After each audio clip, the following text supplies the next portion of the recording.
तरी दोन्ही दृश्य आपण पाहतोय। ठाण्याच्या संकल्प प्रतिष्ठानच्या वतीने दहीहंडी उत्सवाचं आयोजन करण्यात आलेलं आहे। विविध गोविंदा पथक या ठिकाणी येत आहेत आणि थर रचण्याचा प्रयत्न करत आहेत। दहीहंडी फोडण्यासाठी आता गोविंदा पथकांमध्ये चुरस वाढल्याचं देखील पाहायला मिळतंय। एक मोठा उत्साह या ठिकाणी पाहायला मिळतोय, जल्लोष देखील केला जातोय।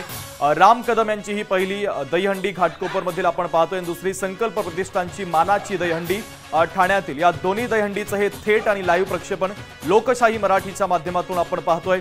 गोविंदा पथक या ठिकाणी येत आहेत, थरावर थर लावण्याचा प्रयत्न करतायत। काहींना यश येतंय, काहींना अपयश येतंय, मात्र उत्साह हा कायम असल्याचं पाहायला मिळत आहे।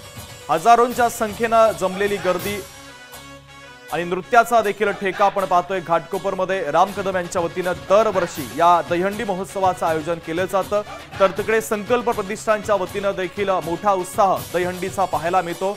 शेकडोच्या संख्येने या ठिकाणी हे सगळे गोविंदा दाखल झालेले आहेत। आपापल्या गोविंदा पथकाच्या माध्यमातून थरावर थर लावण्याचा प्रयत्न या ठिकाणी केला जातो।